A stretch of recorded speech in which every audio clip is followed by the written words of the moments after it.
यथार्थ लर्निंग के online platform पे आपका स्वागत है। आज हिस्ट्री का जो सामाजिक धार्मिक सुधार आंदोलन से संबंधित चीज़ें हैं उस पर आज बात किया जाएगा, कि एग्जाम की भी दृष्टि से बहुत इम्पोर्टेंट है। और वैसे भी ये समाज में जो व्याप्त बुराइयां थी उसको दूर करने के लिए कुछ खास कदम कुछ खास लोगों द्वारा उठाए गए थे। समाज में देखिए व्याप्त बहुत सी बुराइयां थी। जैसे उस समय के देखिए बुराइयां मुख्य रूप से क्या क्या थी, सीधे पहले इसको लिख लेते हैं। सामाजिक और धार्मिक, राजनैतिक भी है लेकिन सामाजिक धार्मिक सुधार से संबंधित आंदोलन। खैर देखिए उस समय क्या क्या समस्याएं थी लोगों समाज में। सती प्रथा था, बहुत ज्यादा था। दास प्रथा, कई जगह तो नरबलि प्रथा भी सुनने को मिला है। ये 1844 के आसपास गौंड जनजाति के लोगों में ये सब सुनाई देता था। 44 में गौंड समूह के लोग रहते थे, इन लोगों में सुनाई देता था। विधवा विवाह का भी है, विधवा पुनर्विवाह।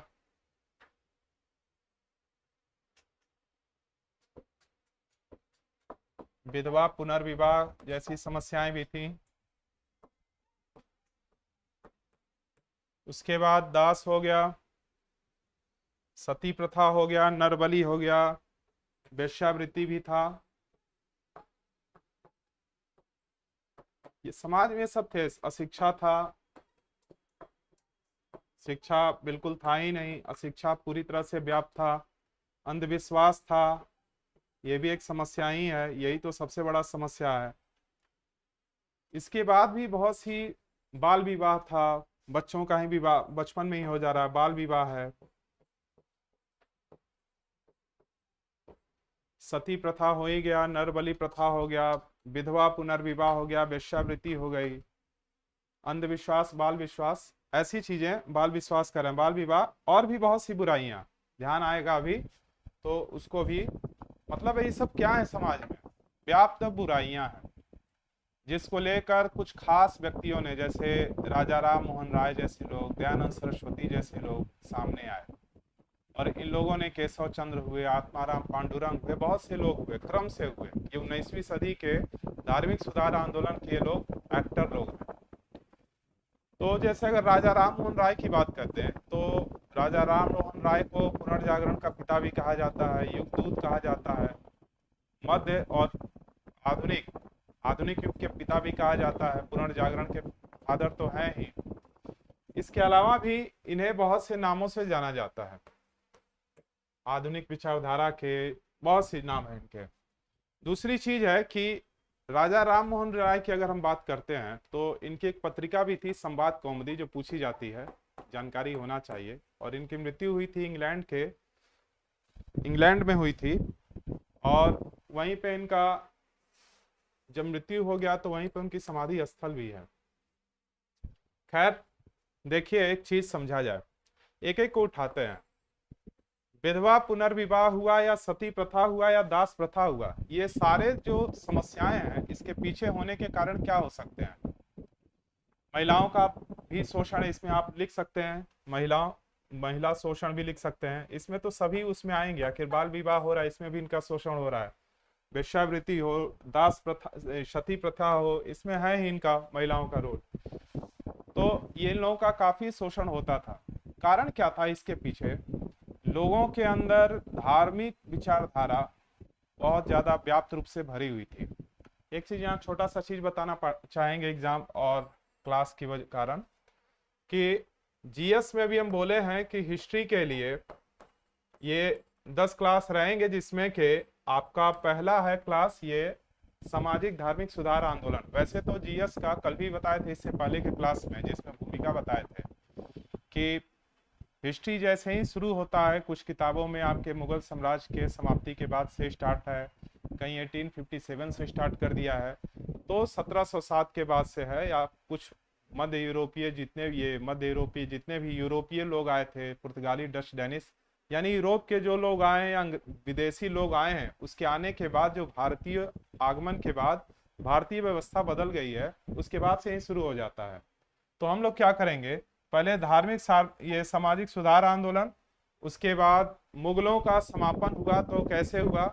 जैसे मुगलों का असल में समापन तो बहादुर शाह जफर के समय में हुआ। बहादुर शाह जफर को एक अच्छा व्यक्ति भी माना जाता था, और उनकी वही बहादुर शाह जफर ही राजा राम मोहन राय को राजा की भी उपाधि दिए थे। देखिए उनका जिक्र आया तो एक चीज ध्यान जान लीजिए।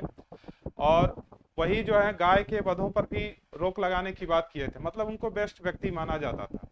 लेकिन फिर भी जब ये मुगलों के समापन की बात आएगी, तो यानी कि औरंगजेब के बाद, औरंगजेब के 5 लड़के थे, उन पांचों की कहानी से लेकर बहादुर शाह जफर तक के बीच की जो भी व्याख्या है, ये एक लेसन है पूरा। उसके बाद यूरोपीय जो लोग आए, पुर्तगाली आए, डच डेनिश आए, उसके बाद वो सेकंड सेकंड ये लेसन के रूप में, मतलब ये क्लास ये है और दूसरा क्लास ये है। फिर ये धार्मिक सुधार आंदोलन, तो हम पहले इसी को स्टार्ट किए हैं, इसके बाद वो दोनों चीजें होंगी, उसके बाद बाकी की प्रक्रिया होगी। और एक चीज कि 1857 और गांधी जी के बारे में हम पहले ही वीडियो बना चुके हैं, और ये वीडियो भी आप जा करके इसमें ये देख सकते हैं। पहले हिस्ट्री के ही दोनों टॉपिक और दोनों इंपॉर्टेंट है। 1857 पर भी पहले बना हुआ है और गांधी जी पर भी बना हुआ है। खैर देखिए, ये जो समस्याएं हैं, ये समस्याओं में अगर आप देखेंगे तो इससे भारतीय समाज पूरी तरह से ग्रस्त था, खास करके जब मुगलों का शासन। और इससे ये नहीं कि ये पूरे भारत में ये पूरी तरह से केवल महिलाओं का और बच्चों का ही शोषण कर रहा था, यहाँ के इकोनॉमी और यहाँ के राजा को भी पूरी तरह से ध्वस्त कर रहा था। चलिए इसको थोड़ा सा एक उदाहरण से समझा जाए। देखिए, अगर जैसे हम लोग इस समय 2024 में हैं, समझने के लिए थोड़ा सा, बाकी तो चीजें बता देंगे उसमें से कैसे स्पष्ट होगा। 2024 का समय चल रहा है, और अगर आप ज्यादा पीछे नहीं जाएं, 50 साल पीछे जाएं, तो आप क्या देखेंगे। 50 छोड़ दीजिए, आप 30 साल ही पहले चले जाएं। 30 साल भी अगर पहले चले जाएं तो दिखाई देगा कि जितने शहर आज डेवलप कर चुके हैं वो थोड़ा सीमित हो जाएंगे, ग्रामीण क्षेत्र बढ़ जाएगा, पेड़ पौधे जो हैं पर्यावरण की दृष्टि से बहुत अच्छा दिखाई दे रहा होगा, पर्यावरण बढ़ जाएगा, ग्रामीण क्षेत्रों का विस्तार हो जाएगा, शहर छोटा दिखाई देने लगेगा। क्योंकि आज से 30 साल पहले क्या था, इतना शहर डेवलप नहीं था किसी भी जगह। पूरे भारत में भ्रमण कर दीजिए, कुछ महानगरों को अगर छोड़ दें तो वहां भी एरियाएं सीमित हो जाएंगी। यानी आपको क्या दिखाई दे रहा है, शहर सीमित हो रहा है और ग्रामीण क्षेत्र क्या हो रहा है, बड़ा हो रहा है। और ये तो है 1900, यानी सीधे आप चले जाइए 100 साल पहले, तो आप समझ सकते हैं कि ग्रामीण क्षेत्रों का पूरे भारत पे लगभग 85% से 90% तक पूरा इन्हीं का एरिया, लगभग ऐसे ग्रामीण क्षेत्रों का विकास था। शहर थे, बड़े शहर थे, मुंबई कलकत्ता जैसे शहर थे, या फिर अगर किसी राज्य के संदर्भ में समझ लें तो जैसे इस समय लखनऊ है उत्तर प्रदेश, बिहार में पटना है, तो आप बड़े राजधानियों को, जो उस राज्य की राजधानी है वहीं पे, या फिर अगर किसी छोटे शहर में जाएंगे तो एक छोटा सा शहर दिखाई देगा, बाकी सब ग्रामीण क्षेत्र में। अरे गांव के क्षेत्र में जाइए तो लोग बाजार कहते थे कि बाजार जाएंगे, छोटा सा बाजार रहता था, और उसको लोग उतना उत्साहित होकर कह रहे बाजार जा रहे हैं, मेरे लिए भी ये सामान लेते आएंगे, ऐसी व्यवस्थाएं थी 10-20 साल पहले ही। अभी भी ग्रामीण क्षेत्रों में आप चले जाएं, बहुत ही बैकवर्ड क्षेत्र में, तो आपको दिखाई देगा कि लोग जब शहर जाने की बात करते हैं, और वो भी कैसा शहर जो छोटा सा बाजार टाइप का हो, तो भी लोग गांव के क्षेत्र के लोग उत्साहित हो जाते हैं कि अरे आप जा रहे हैं तो वहां से ये लेते आइएगा, ये सारी चीजें लेते आइएगा। तो सोच सकते हैं कि 100 साल पहले कैसी व्यवस्थाएं होंगी, जो कि ना उस समय लोग पढ़े लिखे थे, शिक्षा का किसी के अंदर कोई विकास था ही नहीं, किसी के अंदर नहीं, ना के बराबर लोगों के पास शिक्षा का विस्तार था, पढ़े लिखे लोग थे ही नहीं, पूरा गांव में हाई स्कूल कोई नहीं मिलता था, ये हालत थी। और जब ये सारी व्यवस्थाएं पूरे भारत में होंगी, अब सोच लीजिए पूरा भारत गांव है, पूरे ग्रामीण क्षेत्रों में कोई पढ़ा लिखा तबका नहीं है, जब ऐसे व्यक्ति होते हैं तो उन पर धर्म का और जाति का असर ज्यादा दिखाई देता है। इसका मतलब यह नहीं कि धर्म बुरा है, जाति बुरा है, लेकिन इतना हावी हो जाता है कि व्यक्तियों के अंदर समाज की प्रति आपस में भेदभाव या ये सारी चीजें प्रारंभ हो जाती हैं। तो यही सारी चीजें थी, व्याप्त बुराइयां थी, बहुत सी बुराइयां थी। अब जब ये पूरी बुराइयां होंगी तो बहुत से लोग इसको लेकर आगे आए। एक तो हम लोग अंग्रेज से परेशान थे, उधर मुगलों का साम्राज्य जो था पूरी तरह से धूमिल हो चुका था। जब राजा बेहतर ना हो, जब राजा बेहतर ना हो तो क्या होता है, उसकी प्रजा भी शोषित होती है। और उसको एक परिवार को देख लीजिए, एक कोई छोटा सा परिवार है, अगर उसका नेतृत्व करने वाला व्यक्ति अगर बेहतर ना हो तो उस परिवार का बुरा हाल हो जाता है। जब एक राज्य का या किसी देश का या किसी राज्य के राजा का अगर लीडर ही खराब हो तो उसका असर पूरी प्रजा को देखना पड़ जाता है। आप देखें हैं कि कई वंशों में, हिस्ट्री में भी, जब उत्तराधिकार व्यक्ति बेहतर ना हो तो उस वंश का समापन हुआ है, क्योंकि सेनापति हो या प्रजा, उन दोनों को वो पसंद नहीं होते हैं, क्योंकि उन्हें डर होता है कि कोई दूसरा राज्य का राजा उन पर आक्रमण कर सकता है, क्योंकि इनका रवैया या चीजों में ठीक नहीं है। तो आप समझ सकते हैं कि जब मुगल साम्राज्य का समापन हो गया, लगभग धूमिल हो गए। अब देखिए, औरंगजेब के बाद जब ये मुगलों का ये सब शासन चल रहा था, बहादुर शाह जफर और ये लोग लास्ट जो थे, अकबर सेकंड, इन लोगों को लेकर के, तो आप क्या देखेंगे कि 21 प्रांत, कहीं कहीं 20 प्रांत दिया है, कि एक अफगानिस्तान को मान लिया है और एक दक्षिण भारत में 6 और उत्तर भारत में 14, कुल 20-21 प्रांतों की जिक्र किया गया, कहीं कहीं 20 भी होंगे। तो क्या देख रहे हैं कि वो धीरे धीरे अपने आप को, अब उसके बाद लोग अलग होने लगे। मराठा अलग होना चाह रहा है, मैसूर अपना अलग होना चाह रहा है, बंगाल अलग होना चाह रहा है, फटाफट, और लोगों को स्वतंत्रता मिलती जा रही है, नए नए राज्यों का उदय होना शुरू हो गया है। ये सारी चीजें हो रही थी। दूसरा, समाज में ये धार्मिक परिवेश में जो व्याप्त बुराइयां हैं, ये चीजें सामने आ रही थी। जब ये बुराइयां सामने आ रही थी तो समाज में ये जो लोग हैं, चाहे राजा राम मोहन राय हैं, चूंकि ये बहुत बड़ा नाम है, इन्हीं को अग्रदूत भी कहा जाता है, चूंकि ये सबसे पहले इस क्षेत्र में यह काम करने वाले व्यक्ति दिखाई दे रहे हैं। केशव चंद्र सेन हैं, बहुत से लोग हैं, आपके दयानंद सरस्वती हैं, पूरा 60-70 लोग से भी अधिक लोग हैं। तो इन लोगों की जो समाज में, अब चूंकि ये सारे समस्या को दूर करना, सोच लीजिए कितना चैलेंजिंग होगा लोगों को, उन लोगों को, वो भी अशिक्षित लोगों को जो धर्म के प्रति इतने जागरूक हों, अंधविश्वास में इतने पूरी तरह से धूमिल हों, और उनको जागरूक भी करना है और उस एक्ट को बंद भी करवाना है, इतना आसान नहीं है। अंग्रेजों, ये तो कहिए अंग्रेजों के जो भी गवर्नर रहे हैं, उन लोगों ने इसमें अपना छोटा रोल निभाया है, शिक्षित थे। और इसका मतलब यह नहीं कि आपके पक्ष में वो सोचने वाले लोग थे, हमारे पक्ष में सोचने वाले यही महान लोग थे। देखिए, अब इसमें से एक उठाते हैं, जैसे मान लेते हैं बाल विवाह। बाल विवाह अगर होता है तो अब तो उम्र हो गया है पुरुषों का और महिलाओं का, 21 और 18 है, पुरुषों का 21 और 18, आने वाले दिन में शायद महिलाओं को भी 21 करने की बात हो रही है, हो जाए तो अच्छा है। लेकिन सोच सकते हैं आप, पहले 12 वर्ष और 10 वर्ष से भी पहले, 10 वर्ष से भी कम, अगर पुराने वाले सेशन में देखें तो महिलाओं की उम्र और पुरुषों की 12 वर्ष। और सोच सकते हैं कि जब 10 साल 12 साल में लड़के का विवाह हो जा रहा है तो उसका क्या विकास होगा, खासकर महिलाओं का। उसके बाद महिलाओं को घर से बाहर ना निकलने दिया जाता था, पर्दा प्रथा था, देखिए उसमें ये भी जोड़ लीजिए, पर्दा प्रथा भी था। और पर्दा प्रथा था यानी महिलाओं को बाहर नहीं जाने दिया जाएगा, पुरुषों को जाने की तो छूट थी, लेकिन इसके बाद पढ़ने की कोई व्यवस्था नहीं, 7-8 तक पढ़ने बहुत मुश्किल थे। उसके बाद कई जगह महिलाओं को, बच्चों को हत्या, बाल वो शोषण भी हो जाता था, मतलब महिलाओं को मार भी दिया जाता था। कल भी, इससे पहले भी बताए हैं कि राजस्थान और बंगाल के जैसे क्षेत्रों में महिलाओं का पहले बच्चे अगर शिशु है, शिशु वध उसको कहिए, हत्या कर दिया जाता था उनका, शिशु वध इनको लिख दीजिए। तो ये सारी चीजें होती थी। तो अब जब ये समाज में सारी व्याप्त बुराइयां हैं तो इसको दूर करने के लिए, इतना बड़ा चैलेंज लेने के लिए ये लोग जब काम किए तो समाज में इतना आसान नहीं था। जैसे अब इन लोगों में से कुछ लोगों का देख लीजिए ताकि भ्रमित स्थिति ना हो।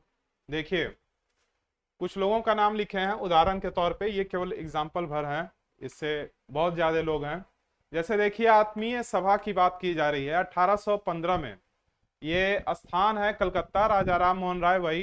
ये हिंदू धर्म में बुराइयों पर रोकने की बात कही गई है। ये हिंदू धर्म में जो भी व्याप्त बुराइयां हैं उसको रोकने की बात, दास प्रथा हो, सती प्रथा हो, ये सब। ब्रह्म समाज 1828 में, ये भी राजा राम मोहन राय। एकेश्वरवाद, एकेश्वरवाद का मतलब होता है कि एक ही ईश्वर पे भरोसा होना चाहिए, जैसे ईसाइयों में है, इस्लाम में है, वैसे इनका मानना था कि एकेश्वरवाद होना चाहिए। मतलब मूर्ति पूजा, कई मूर्तियों की पूजा आप कर रहे हैं, ऐसा नहीं होना चाहिए, एकेश्वरवाद की व्यवस्था होनी चाहिए, ये ब्रह्म समाज में कहा गया था। धर्म समाज, ये भी इन्हीं का है, राजा राम मोहन राय के ही ये सभी हैं। तो इसमें क्या है, ब्रह्म समाज का विरोध में ये बात कही गई थी धर्म सभा में। ब्रह्म समाज के विरोध का मतलब, ब्रह्म समाज में बोला गया था ना एकेश्वरवाद, इसमें बोला गया था कि हिंदुओं को अपने पक्ष में, मतलब हिंदुओं को जो समस्याएं हैं उसको दूर करना है, लेकिन हिंदू धर्म को बदलना नहीं है, उनके विचारों को बदलना है। जैसे तत्वबोधनी सभा में भी देख लीजिए 1839 में, कलकत्ता में, ये सारे जो डैश डैश किए हैं कलकत्ता में ही है। केशव चंद्र सेन है, एमजी रानाडे हैं, देवेंद्रनाथ टैगोर हैं, आत्माराम पांडुरंग भी थे इसमें, देखिए उनका नाम भूल गए हैं, नीचे वाले में तो है ही। तो राजा राम मोहन राय के विचारों को इसमें, मतलब क्या, इनके विचारों को आगे बढ़ाया गया कि मतलब राजा राम मोहन राय जो कह रहे हैं ये बहुत अच्छा है, उत्तराधिकारी के रूप में हम इसे आगे ले जाएंगे। प्रार्थना समाज 1867 में बंबई में हुआ, आत्माराम पांडुरंग एचडी के विचारों को, एचडी माने, एचडी माने कहिए हिंदू धर्म के विचारों को आगे बढ़ाने की बात कही गई और उसमें सुधार लाने की बात कही गई।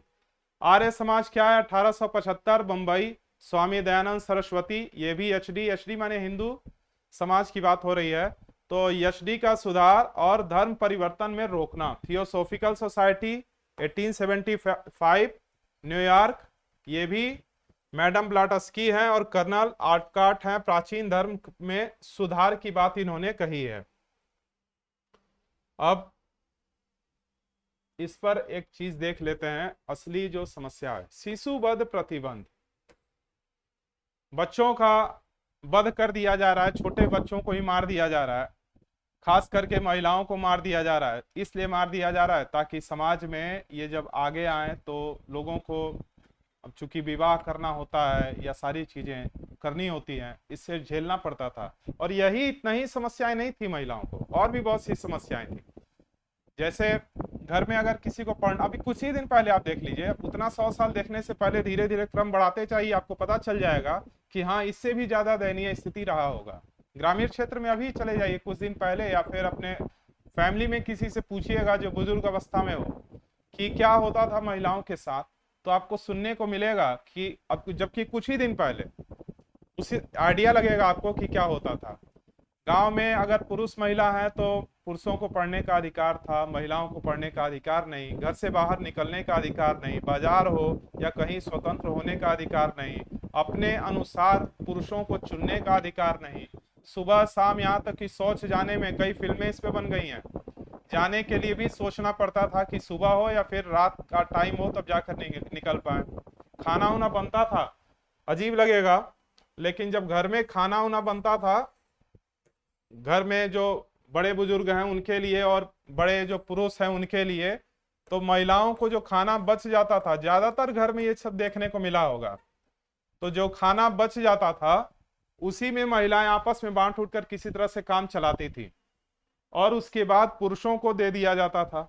और उस, सोच सकते हैं कि एक महिला होने के नाते इनके साथ इतना भेदभाव होता है। आज तो सरकार इतना जागरूक हो गई है महिलाओं के प्रति, अब चूंकि देश आजाद भी है, इसका फायदा उठाने के लिए महिलाओं को क्या करना चाहिए कि जितने भी शिक्षित वर्ग हैं उनके बराबर, या जो समाज में उनको अपना रोल निभाना है।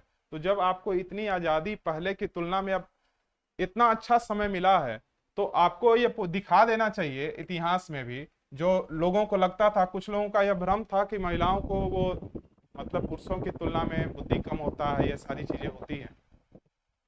तो इनको इस समय देखिए कितनी अच्छी चीजें हैं।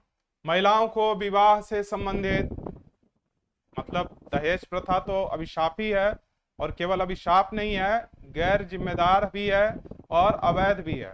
दहेज लेना या देना यह भी अवैध है।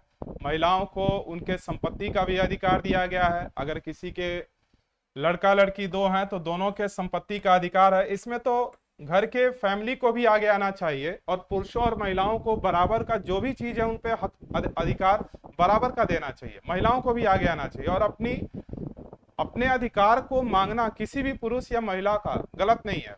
अगर कोई महिला भी है अपने अधिकारों की मांग करती है अगर, तो कोई गलत नहीं है और उसमें आगे आना चाहिए। लेकिन अभी भी यह अंधविश्वास है महिलाओं में। देखिए महिलाएं कितना वो होती हैं, इमोशनल होती हैं कि अभी भी अपने परिवार के प्रति, अपने घर वालों के प्रति वही भाव रखती हैं समर्पण का, जो पुरुष नहीं रख पाता।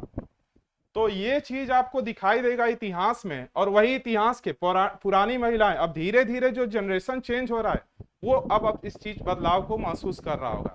और ये बदलाव जो हो रहा है वो कोई गलत नहीं है, अपने अधिकार की मांग करना।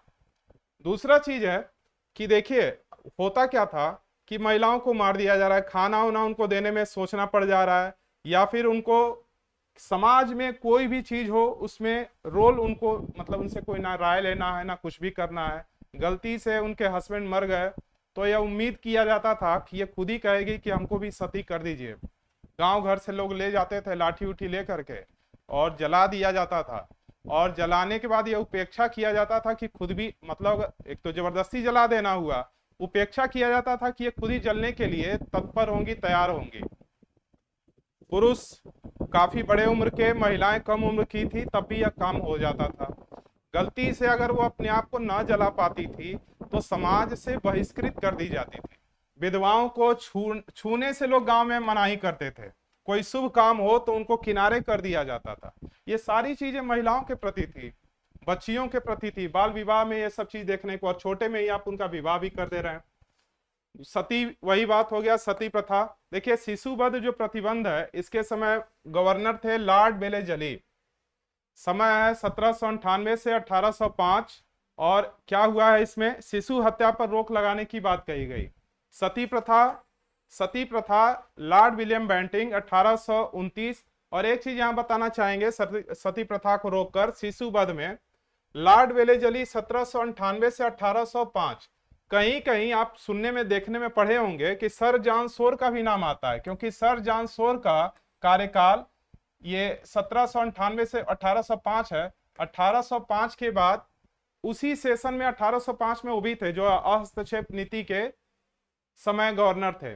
लेकिन कंफ्यूज ना होइएगा, एग्जाम में वेलेजली को ही सही माना जाता है। खैर, तो 1805 तो सती प्रथा में बात आ गई है। लॉर्ड विलियम बेंटिंग 1829 सती प्रथा पर पूर्ण प्रतिबंध लगाया गया। दास प्रथा एलन बरो, ये गवर्नर थे, 1843 में यह भी प्रतिबंधित हुआ। हिंदू विधवा पुनर्विवाह, यह है लॉर्ड कैनिंग के समय 56 में, इसको भी अनुमति मिल गई। Native marriage act, civil marriage act जिसको बोलते हैं, नॉर्थ ब्रुक 1872 अंतरजातीय विवाह कर सकते थे। एज ऑफ कॉन्सेंट एक्ट है लैंसडाउन 1891, 12 वर्ष से लड़की की उम्र निर्धारित की गई। सोच लीजिए, थोड़ा अजीब, हंसी भी आ रहा होगा।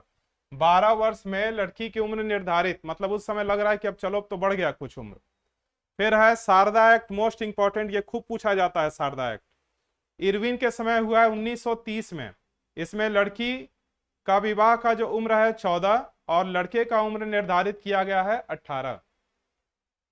ये समाज में इसके अलावा भी बहुत से हैं, नरबली प्रथा भी हम बताए हैं, इसके बाद अंधविश्वास भी है। ये सारी चीजें जो ग्रामीण क्षेत्रों से लेकर आज भी है, ऐसा नहीं कि आज नहीं है।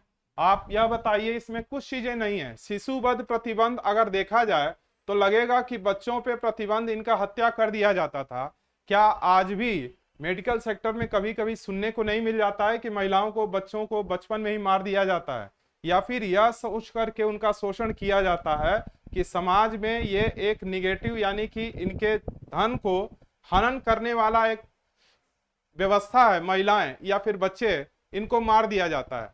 सती प्रथा तो नहीं है, अब वो स्थिति नहीं है कि महिलाएं सती हो जाएं, अब तो मौका मिले तो पुरुष को ही सती कर दें लोग।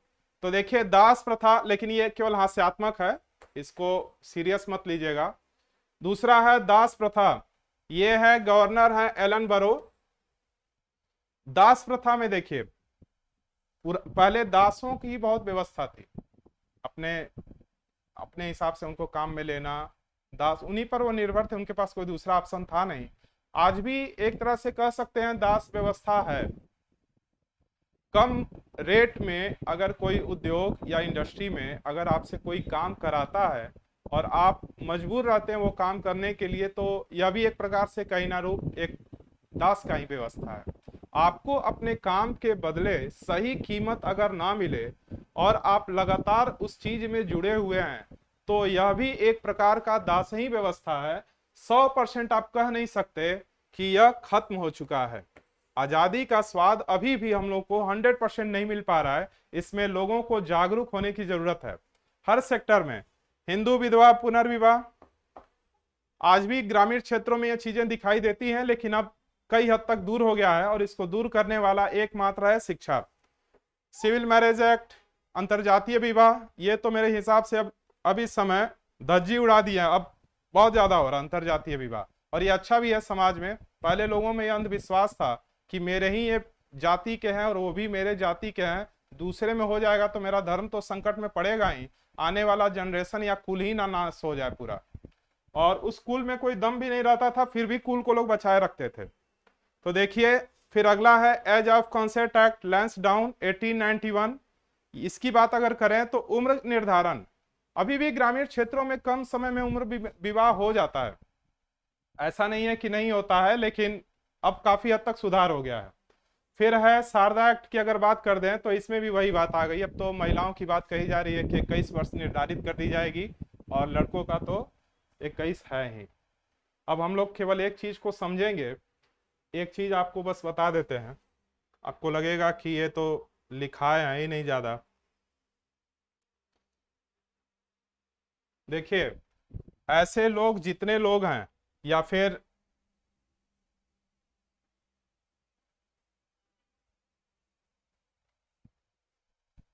वही आया, जैसे राजा राम मोहन राय हुए, दयानंद सरस्वती हुए, केशव चंद्र सेन हुए, आत्माराम पांडुरंग हुए, थियोसोफिकल सोसाइटी कह दीजिए, वेदांत कॉलेज हो गए, जितने भी अब व्यवस्थाएं हैं धार्मिक सुधार आंदोलन से संबंधित, आपको घुमा फिरा कर यही सभी समस्याएं दिखाई देंगी। कोई धर्म से परेशान है, कोई समाज में इन बुराइयों व्याप्त बुराइयों से परेशान है और उसको लेकर वो अपना समाज में अधिकार की मांग कर रहा है। केवल ये हिंदुओं में नहीं होता था, मुस्लिमों में भी होता था।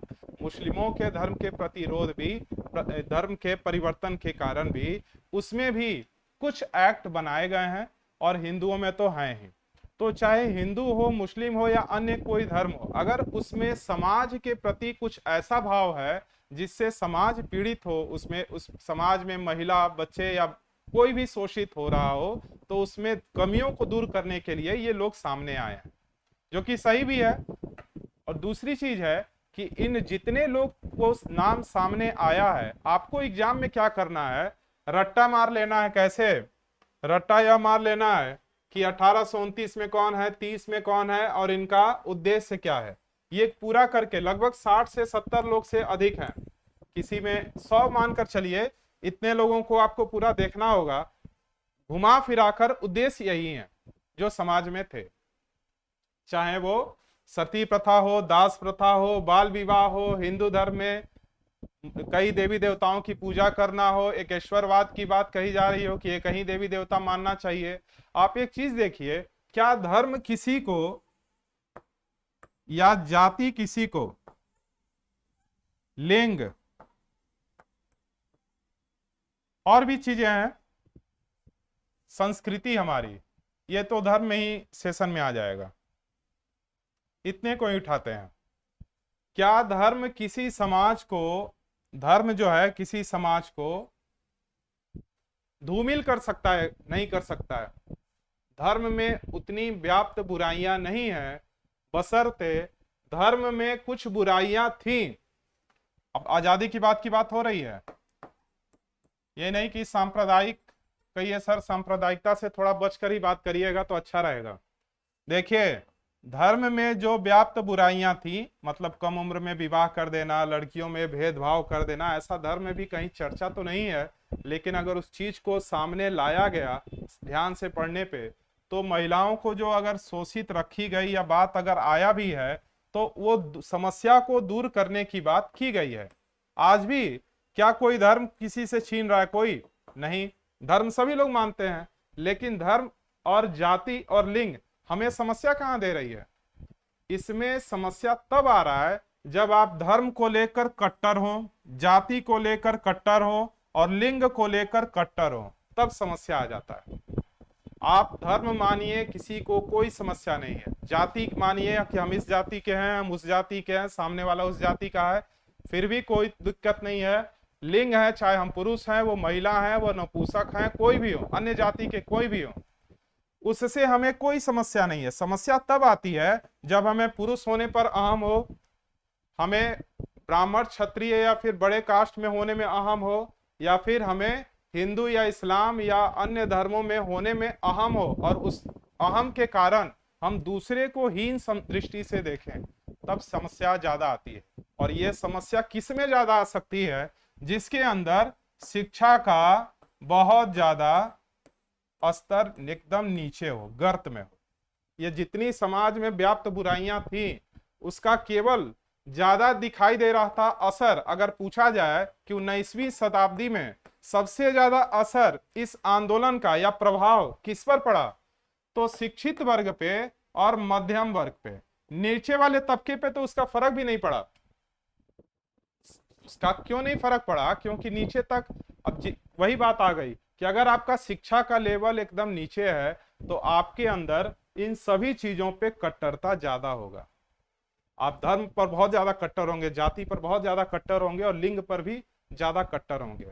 अब आज के दौर में अगर इसको मिला लिया जाए, तो धर्म अब उतना ज्यादा समाज में बुराइयों को ज्यादा ला नहीं सकता है, जाति भी नहीं ला सकती है। भाई रही बात लिंग की, तो लिंग में भी पुरुष और महिलाओं को अब समान अधिकार की बात की जाती है, सब कुछ सबको समान अधिकार। लेकिन इसमें भी महिलाओं का शोषण आज भी इस वजह से हो पाता है, या किसी जाति छोटे वर्ग का शोषण इस वजह से हो पाता है, या गरीब तबके का शोषण। इसमें देखिए, गरीब निर्धन की भी बात होनी चाहिए थी, किसानों की भी बात होनी चाहिए थी, और श्रमिकों की भी बात होनी चाहिए थी। इनके लिए भी आंदोलन हुए, किसानों के लिए भी आंदोलन हुए हैं, श्रमिकों के लिए भी, और इन लोगों के लिए, गरीबों के लिए भी। इतनी व्याप्त बुराइयां हैं कि आप गिनेंगे और ध्यान लगाएंगे तो और भी कई बुराइयां निकलेंगी, जिसको लेकर के सामने आए। बोल तो रहे हैं कि 100 के आसपास लोग हैं जो समाज में इस बदलाव लाने के लिए आ गया है। तो क्या देख रहे हैं कि जिसमें अभी हम बोले हैं कि महिलाओं को हुआ या जाति को हुआ, अगर आपको समाज में अपने अधिकार की जानकारी हो, और अधिकार की जानकारी होने के साथ साथ उस अधिकार को लेने की क्षमता भी हो। होता क्या है कि आज भी हम लोग भावनात्मक रूप से दबाव में आ जाते हैं, भावनात्मक रूप से दबाव में आ जाते हैं, और इस भावना को केवल एक ही वर्ग पूरा कर सकता है, वर्ग कहिए या एक ही उद्देश्य पूरा कर सकता है, शिक्षा। आपको शिक्षा के स्तर को बढ़ाना चाहिए। सोच लीजिए, समाज में उतने बदलाव लाने के लिए इतने बड़े बड़े लोग हुए। कल भी बताए थे कि भीमराव अंबेडकर, गांधी जी, ये सभी लोग, और ये फिर दयानंद सरस्वती, राजा राम मोहन राय, ये सभी लोग, ये लोग चाहते तो पढ़े लिखे व्यक्ति थे, अपना जीवन बहुत अच्छे से गुजार सकते थे, लेकिन अपनी ही समस्या, जबकि इनका पूरा जीवन उसी समस्या में ही गुजर गया, इतना कोई अच्छा जीवन इन लोगों ने नहीं गुजारा है। लेकिन आज भी इनका चर्चा क्यों हो रहा है? क्योंकि समाज में बदलाव लाने में इन लोगों का बहुत बड़ा रोल है। आप कम से कम समाज में बदलाव लाना चाहते हैं, तो सबसे पहले अपने में बदलाव ले आइए, और अपने में बदलाव लाने के लिए अपना सिलेबस को ध्यान से देखिए। ये नहीं कि हर चीज छापा हुआ, हर चीज प्रिंटेड ही मिल जाए तो बहुत अच्छा है। आपको करना यह चाहिए कि जो मेरा सिलेबस है, उस सिलेबस को ध्यान से देखकर मेरा जो उद्देश्य है उसको लेकर एक एक क्रम वाइज जो भी है उस टॉपिक पर काम करिए, और समाज में जितने भी लोग हैं उसको अपने अधिकार की रक्षा के लिए कोई भी निसंकोच अपने अधिकारों की मांग करनी चाहिए। ठीक है, पढ़ाई करिए आप लोग, ये बहुत ऐसा टॉपिक है जिस पर आप जितना भी चर्चा करें तो कम ही होगा। खास करके एग्जाम की दृष्टि से एक बात और देख लीजिए आप लोग, जुलाई में हो सके यूपी पीसीएस का भी एग्जाम होगा, या फिर पीसीएस का भी, ये यूपी पीसीएस तो बोल ही रहे हैं, ये आपका पुलिस का भी एग्जाम हो सकता है, आरओ का भी एग्जाम हो सकता है। ज़्यादा दिन बचा है नहीं, जुलाई अगस्त में हो सकता है, ज़्यादा चांस है। और आपको करना यह चाहिए मेरी राय में कि जो भी एग्जाम होने हैं आपके लास्ट 1 महीना 1.5 महीना पहले ही रख लीजिएगा कि हमको लास्ट 1-1.5 महीना क्या करना है, करंट न्यूज की पढ़ाई करनी है, प्लस हमको सेट पेपर लगाना है। बाकी हमको दूसरा 1.5 महीना से पहले, अब जो बच्चे पीसीएस और मेंस वाले हैं, मेरी राय में अब प्री पर लग जाना चाहिए। अचानक से डेट आने वाला है, कैलेंडर जारी होने वाला है, अगर जारी हो जाता है तो ज़्यादा समय मिलेगा नहीं। मेंस की तैयारी के लिए अब रोक देना चाहिए, अब आपको केवल प्री पर लग जाना चाहिए। चाहे आरओ के बच्चे हों, चाहे पुलिस के बच्चे हों, वहाँ तो मेंस होना नहीं है, पुलिस में फिजिकल होना है, तो उनको भी ज़्यादा समय मिलेगा नहीं, क्योंकि इसके बाद भर्ती शायद ही कम दिखाई दे। चुनावी बाद वैसे भी सर्विसें कम ही दिखाई देती हैं। राजनीतिक शोषण, अब तो एक नया वर्ग, अभी हम बोल रहे हैं इतने वर्ग समाज में समस्याएं संतुलित को कर रही हैं। आज भी समस्याएं अगर देखिए तो बेरोजगारी बढ़ता जा रहा है, एक नया समस्या शुरू हो रहा है समाज में। अब जाति उति तो किनारे हो गया है, बेरोजगारी एक समस्या, गरीबी दूसरी समस्या, और तीसरी सबसे बड़ी समस्या है कि शिक्षा तो दिया जा रहा है लेकिन वो शिक्षा केवल डिग्री भर रह जा रहा है। अभी भी उस शिक्षा का तकनीकी रूप में अनुपालन करने के बाद उस तरह की सर्विसेज है ही भी नहीं। अब सोच लीजिए ग्रेजुएशन बच्चे कर रहे हैं नॉर्मली तरीके से, और उसके बाद ये सारी चीजें हो रही हैं। खैर का ये आप इसको देख लीजिए।